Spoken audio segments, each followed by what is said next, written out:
उसी पे मेरे को तो दिखाई नहीं दे रही।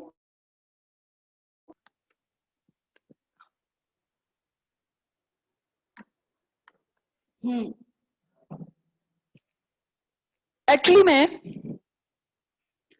मेरा जो मेन वर्क है, एक्चुअली में हम बात कर रहे थे कल, मैंने कहा था कि एक इंपॉर्टेंट टॉपिक के बारे में बात करेंगे, जिसमें से मैंने बोला था कि मैं आपको एक इंजन के बारे में समझाना चाहूंगी कि पहली बात तो कि इंजन क्या है। अच्छा, रिकॉर्डिंग की वजह से हाँ, देखना, इंजन की बात करें तो इंजन के बारे में मैं समझाऊं आपको। ये कहाँ गया मार्कर, कहाँ वो, कहाँ गया माइक, ये रहा। इंजन के बारे में समझाऊं तो देखो इंजन किस प्रकार वर्क करेगा। एक्चुअली में किसी भी इंजन को वर्क करने के लिए, ध्यान रखना, किसी भी इंजन को वर्क करने के लिए कुछ इस प्रकार माना गया है। देखो ये मैंने एक इंजन बना दिया है, ये ऐसी, ये माना सोर्स है और ये माना सिंक है, ये इंजन है पूरा। ये गाड़ी का पहिया सा नहीं दिख रहा, यानी कि इस इंजन को एक बार तो इस तरीके से, पूरा चक्र किस प्रकार होगा, एक बार ऐसे जाए और एक बार वापस ऐसे आ जाए, एक बार ऐसे जाए और एक बार क्या करे, वापस आ जाए। यानी कि पूरा साइकिल पूरा कैसे होता है, एक बार आगे एक बार पीछे, एक बार आगे एक बार पीछे। जब आगे जाएगा तब होगा एक्सपेंशन, किसी भी चीज का प्रसार होगा, और जब पीछे आएगा तो वापस से संपीड़न। ये देखो, ये मेरा हाथ इस तरीके से, आगे पीछे इस तरीके से, ये पूरा चक्र बताया मैंने एक साइकिल किस प्रकार काम करता है, आगे और फिर पीछे। तो देखना, साइकिल के बारे में बात करें तो ये एक इंजन की वर्क करने का तरीका है कि किस प्रकार काम करता है कोई इंजन। तो देखना, अगर मैंने ये कहा तो देखना, एक्चुअली में मैं बात करूं तो एक कोई इंजन इस प्रकार काम करता है, जैसे ये एक सोर्स है,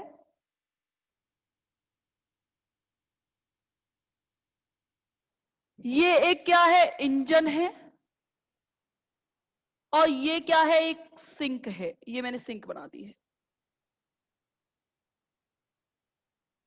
ये क्या है, एक सिंक है।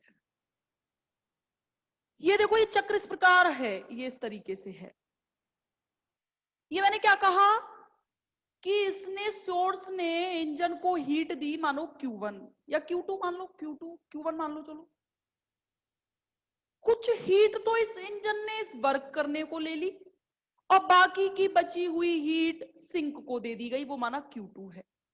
क्या है, ये Q1 है, ये Q2 है, कुछ भी है, ये हीट और कुछ वर्क करने के लिए दे दी।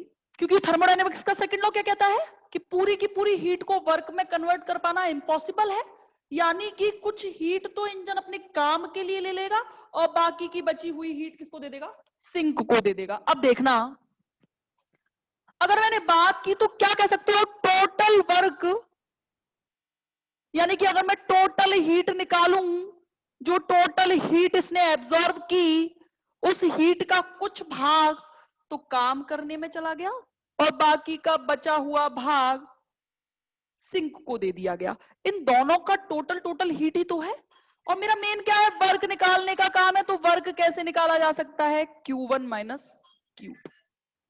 किससे निकाला जा सकता है, Q1 माइनस Q2 के नाम से निकाला जा सकता है। अब देखना, अब देखना, अब मेरा ये काम है, ये वर्क निकालने का तरीका है कि Q1 माइनस Q2। तो किसी भी इंजन की हम कैपेसिटी कैसे निकाल सकते हैं कि उसकी इफिशियंसी पता चल जाए कि किसी गाड़ी में पेट्रोल भरने के बाद वो कितनी दूरी कवर कर सकती है, वो उसकी इफिशियंसी कहलाती है, वो उसका एवरेज कहलाता है। यानी कि मेरा कहने का मतलब क्या है, आपने पेपर में इतने नंबर का पेपर आया, इतने नंबर का पेपर आया, इतने मार्क्स लिए। जैसे मैंने कोई 10 नंबर का पेपर लिया है, 10 नंबर के पेपर में किसी के 9 नंबर आए हैं, किसी के 8 नंबर आए हैं, तो जिसके 9 नंबर आए हैं उसकी इफिशियंसी 8 नंबर वाले से ज्यादा है। यानी कि टोटल मैंने आपको पेपर कितने का दिया, 10 नंबर का, और नंबर कितने आए, 9। आपने काम कितना किया, 9, और टोटल ऊष्मा कितनी दी, 10। यानी कि अगर मैं बात करूं किसी इंजन की दक्षता की, तो उसे नीटा से प्रेजेंट करते हैं, और अगर नीटा से प्रेजेंट करते हैं तो क्या होता है, टोटल ऊष्मा उसने कितनी अपशोषित की और उसके द्वारा कितना काम किया गया, यही तो इसकी इफिशियंसी होगी, यही तो इसकी इफिशियंसी होगी। तो W बराबर, यहां से W बराबर क्या आ गया, यहां से W बराबर आया madam Q1 minus Q2 upon Q1। यहां से ये निकालोगे तो Q1 के नीचे Q1 जाएगा और Q2 के अपॉन Q1 आएगा। Q1 से Q1 कैंसिल, क्या आया 1 माइनस Q2 अपॉन Q1। यानी कि इसकी इफिशियंसी कैसे निकाली जा सकती है, ऐसे। ये किसी भी इंजन की दक्षता निकालने का तरीका है, किसी भी इंजन की दक्षता निकालने का फॉर्मूला बच्चों ये है। अब देखो, अब कार्नोट, अब हम चले कार्नोट साइकिल पर। तो कार्नोट जो वैज्ञानिक हुए, उन्होंने कहा कि मैं क्यों ना एक ऐसा इंजन बनाऊं कि जिससे मेरी इफिशियंसी मैक्सिमम हो। कार्नोट साइकिल की बात करेंगे क्योंकि जो बहुत ही इंपॉर्टेंट टॉपिक है। कार्नोट ने कहा 1824 में कहा, बहुत पुरानी बातें हैं। इन्होंने कहा कि मैं कोई एक ऐसा इंजन आपको बना के दे सकता हूं जिसकी इफिशियंसी मैक्सिमम होगी। लोग आग हंसे कि पागल आदमी है, ऐसा कोई इंजन अब तक बनेगा ही नहीं कि जिससे आप मैक्सिमम हीट इफिशियंसी निकाल सको। और वाकई इन्होंने कार्नोट ने ऐसे इंजन का निर्माण किया, इन्होंने ऐसे इंजन का निर्माण किया और इन्होंने कहा कि ऐसा इंजन पॉसिबल है, जिसे बाद में कार्नोट साइकिल के नाम से जाना गया। दुनिया के जितने भी साइकिल्स हैं, कार्नोट ने कहा कि आप एक ऐसा इंजन बनाओ जो मेरी तर्ज पे काम करता हो, मेरे इंजन के बेसिस पे काम करता होगा, तो आप इफिशियंसी उसकी मैक्सिमम कैलकुलेट कर सकेंगे। क्या कहा मैंने, इतनी इतनी इस प्रकार मेरे अकॉर्डिंग आप, मैंने जो बनाया है उसके अकॉर्डिंग आप इंजन का निर्माण करो, तो उस इंजन के निर्माण के बाद अगर उसकी तरह ही इंजन होगा तो उसकी एफिशिएंसी मैक्सिमम होगी। तो वापस इन्होंने कहा लो मैंने ये बनाया सोर्स, इसका टेम्परेचर माना मैंने रखा T2, और ये बनाया मैंने क्या, इंजन, और यहां बनाया मैंने सिंक, इसका टेम्परेचर हमेशा इससे कम रहेगा, ये T1 मान लिया मैंने। तो इन्होंने कहा आप जो कह रहे थे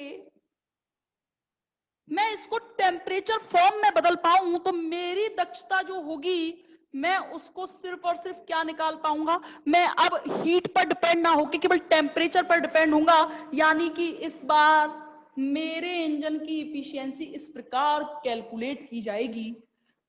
इस फॉर्मूले को डिस्क्राइब किया था कार्नोट ने, और दुनिया के आज जितने भी साइकिल हैं, दुनिया के जितने भी इंजन हैं, वो कार्नोट इंजन पर डिपेंड करते हैं।